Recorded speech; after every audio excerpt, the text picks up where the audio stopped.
Hi friends, இப்போ breakfast வந்து ஒரு ஹெல்த்தியான பிரேக்ஃபாஸ்ட்டு.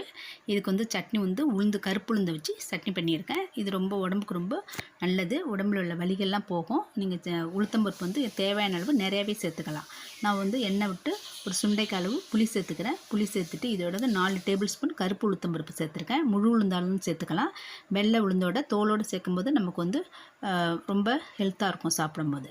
இப்போ இதை நல்லா செவக்க வறுத்துப்போம். இதோட ஒரு 5 மிளகாய் சேர்த்து கொஞ்சம் உளுத்தம்பருப்பு செவக்க வறுத்து இதை எடுத்து வச்சிடுறேன். அதே எண்ணெயிலே ஒரு வெங்காயம் பெரிய வெங்காயமாக சேர்த்துருக்கேன். அதில் கொஞ்சம் உப்பு சேர்த்துப்போம். சீக்கிரமாக வெங்காயம் வதங்கிடும். இப்போ வெங்காயத்தையும் வதக்கிட்டு இதில் ஒரு கொத்து கருவேப்பிலை கொஞ்சம் கொத்தமல்லி சேர்த்து ஸ்டவ்வை ஆஃப் பண்ணிடுறேன். இதை ஆறினோடனே எல்லாத்தையும் அரைச்சி எடுத்துகிட்டு வந்துடும். கருப்பு உளுந்து உடம்புக்கு வந்து ரொம்ப நல்லது. இப்போ சட்னியை தாளிச்சிக்கலாம். நல்லெண்ணெய் ஒரு டேபிள் ஸ்பூன் விட்டு கடுகு உளுத்தம்பருப்பு கருவேப்பிலை சேர்த்துக்கலாம். தேவைன்னா நீங்கள் வந்து பெருங்காயம் தோசை மாவில் முருங்கைக்கீரை பவுடரும் ஜீரகம் சேர்த்து தோசை ஊற்றிருக்கேன். இப்போ தோசை ரெடி ஆகிடுச்சு. இதோட வந்து சக்கரவள்ளி கிழங்கு வேவிச்சு வச்சு. இது பிடிச்சிருந்தா லைக் பண்ணுங்கள்.